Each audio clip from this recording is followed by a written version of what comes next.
I recently looked at my channel and realised that I hadn't uploaded anything in quite a while, but I'm off college now, I've finished all of my exams, so there's no more excuses.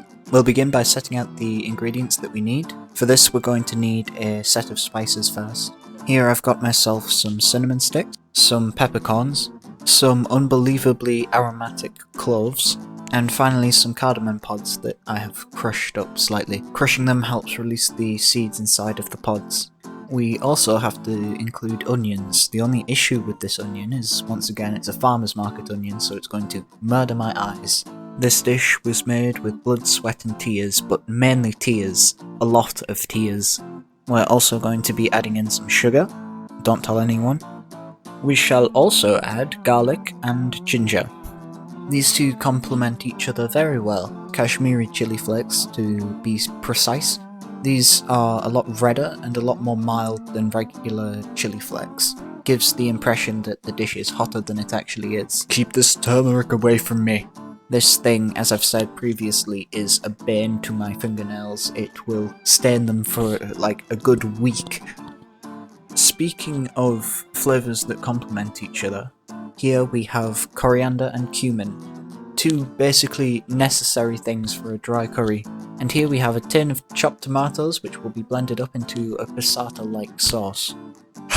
We'll begin. I'm not looking forward to this. The best thing to do is not chop the root until the very end, but even still my eyes are watering from this.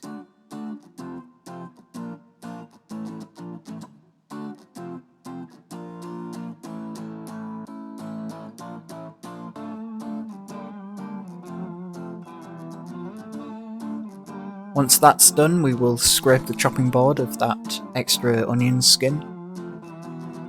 Move the onion over to the side. Turn on the lights because it's getting quite dark, and bring in the knob of ginger. Here I'm peeling it. Technically, you don't have to peel it, but it is a lot better if you do peel it for some people's tastes. I personally don't mind it, but just to be safe, it's best to peel it. We then go over and remove the skin from the chopping board, and do the same with the garlic. Peel it, and then put the skin in the bin. Garlic, on the other hand, is a situation where you don't really want the skin in at all. It can be okay if you're roasting something and you put a whole clove of garlic in, but even still you don't want to be fishing out tiny bits of insoluble plastic. Here I chop both the garlic and the ginger together to make a pseudo paste. It's not nearly as effective as what I've started to do now and just grate the ginger itself and then chop the garlic into it. Something that completely left my mind that you can actually grate ginger. Right, time to add the oil, and we'll whack the heat up as high as possible to give this a good head start in heating up. The moment that it's hot enough, we chuck in the spices and we let the flavours basically diffuse into the oil. This infused oil is now going to go into the onions and flavour them. Here I begin to fry the onions. This pan is particularly weird because a black spot appears on it consistently, even if there is literally nothing touching it. And again, these onions are not getting burnt, they're getting caramelized, I swear.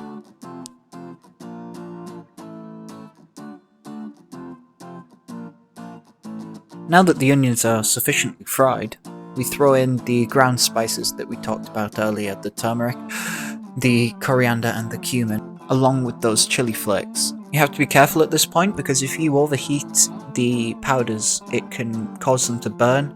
Not only does it not taste nice, it smells absolutely awful when you burn chili, so you're going to basically gas out the room. Turn the heat down basically when you do this. After this, those tomatoes that we blended up are going to go straight in, and then we're going to rinse out the bowl that we used to blend it and add the water straight from the bowl into the pot. This is what we call in the business multitasking. We add a bit of the extra tomato to it, and we also clean the pot that we've used.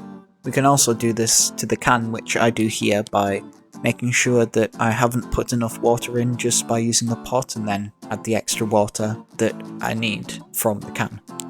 Chicken! Actually, it's been so long since I've done this, I can't actually remember what meat we used. I think it was beef? Wait, no, this is beef fat that was on the back of it. Or pork fat. or maybe even lamb fat.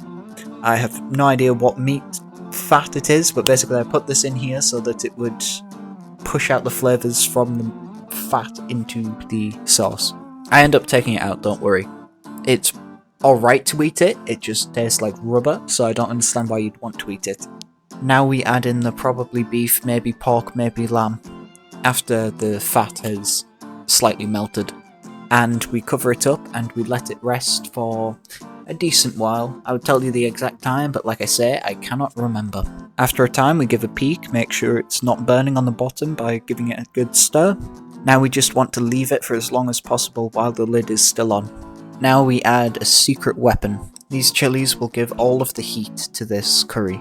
Even though the Kashmiri chili flakes were something that would give heat, it's not enough to fully carry the entire curry. And now the final ingredient. The garam masala is added and mixed around while the heat is reduced to practically none. This is then served with a bread called chapatis and with rice. And that is my maybe pork, maybe lamb, maybe beef curry that I made quite a while ago. You decide to make one, tell me how it goes in the comments below. Or if you have any other suggestions as to what you would like to see me cook, let me know.